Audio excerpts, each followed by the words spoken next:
Garrick Higgo has just broken his silence, and what he said inside that press conference tent has the entire golf world spinning. The 2026 PGA Championship was supposed to be his moment, his fourth crack at a major, a chance to finally crack a top 40 in the biggest events. Instead, the South African walked off Arnhemink's first tee already 2 shots in the hole before he'd even swung a club. Now, as the firestorm grows louder, Higgo's defiant explanation is leaving fans split right down the middle. Was this a freak mistake, a brutal rules technicality, or something far more revealing about a young pro who showed up to a major championship too casual for his own good? Stick around, because this story has layers nobody saw coming. And before we dive in, make sure to hit that subscribe button, because the chaos at Arnhemink is far from over. The morning began like any other major championship morning at Arnhemink Golf Club in Newtown Square, Pennsylvania. Sunrise hit at 5:46 a.m.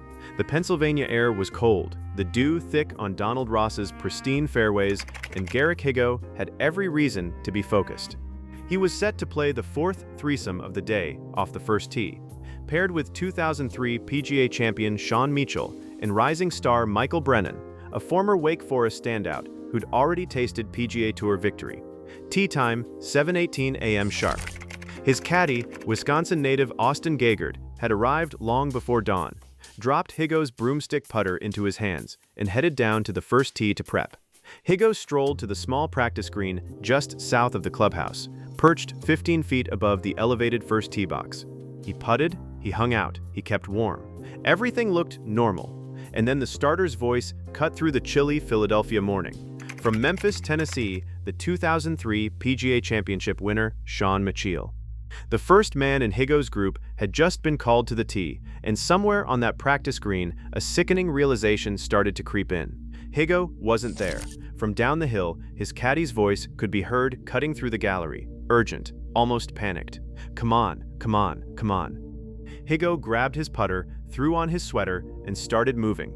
Down the hill, past the ropes, through the crowd of players, caddies, coaches, and officials packed around the first tee complex. Somebody pulled out a phone to check the time. The screen read 7:19 a.m. He was already late. And before Higgo could even tee up his ball, a PGA of America rules official stepped forward with the news that would define his entire tournament. 2-stroke penalty, Rule 5.3a. Late to the tee. Before we go any further, hit that like button, because what Higgo said in his press conference afterwards may go down as one of the most bizarre rules defenses of the entire year. And let me know in the comments right now if you think 1 minute late should really cost a player 2 strokes in a major. From the moment that penalty was announced, Higgo's day descended into chaos. He apologized to Mitchell and Brennan, both of whom were genuinely unbothered. Higgo was supposed to tee off last in the group anyway.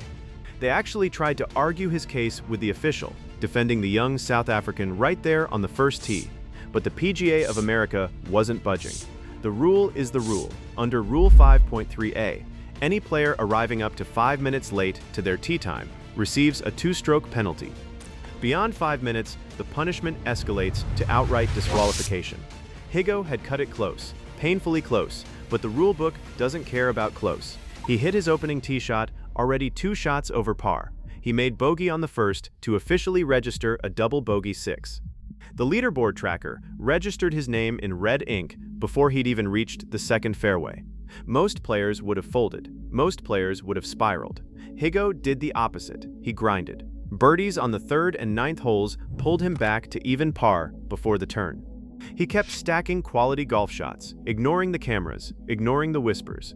By the time he holed out on 18, he'd carded a 1 under 69. Brilliant on its own, devastating in context. Because without that penalty, Higgo's actual strokes played round was a 67. He would have been tied for the lead of the PGA Championship.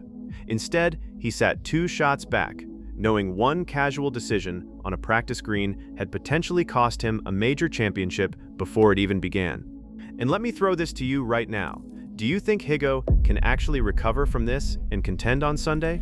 Or is this penalty going to haunt him for the rest of his career?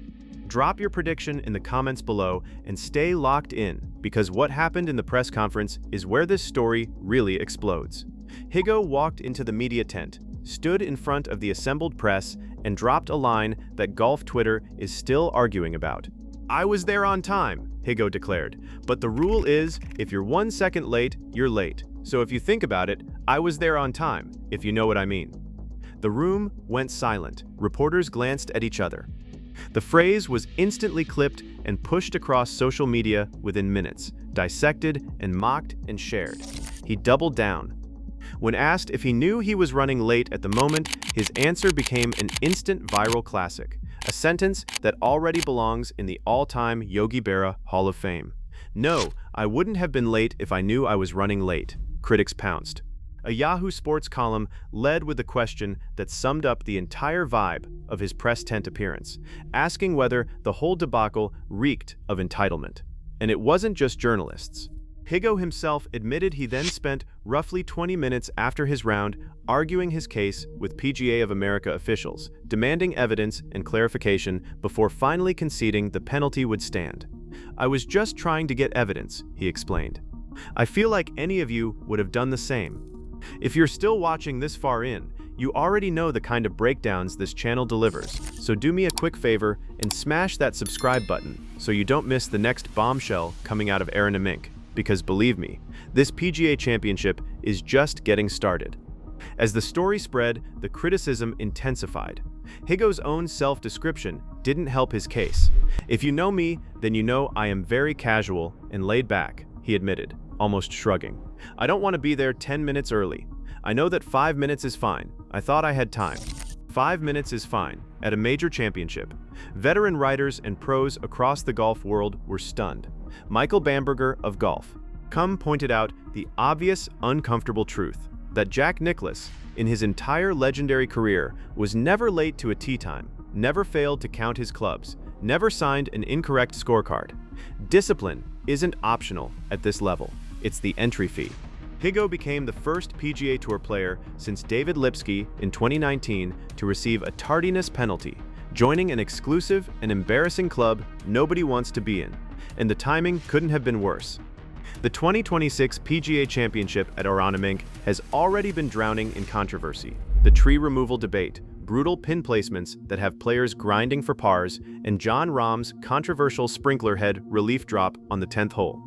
Higgo's late arrival has now been added to the running list of oddities that make this major championship the strangest of the year. By the end of his media session, Higgo did finally break character. The defiance softened, the casual shrug dropped. He looked into the cameras and offered the line that should have come first. "It's a rule, and I broke the rule. Simple, honest, 2 days too late." So tell me, was Higgo robbed by a brutal technicality, or did golf's most laid-back young pro just expose the entitlement that's quietly creeping into the sport? Drop your verdict in the comments. Smash that like button if you want more deep dives like this. And subscribe right now, because Mink is far from finished serving chaos, and you do not want to miss what happens next.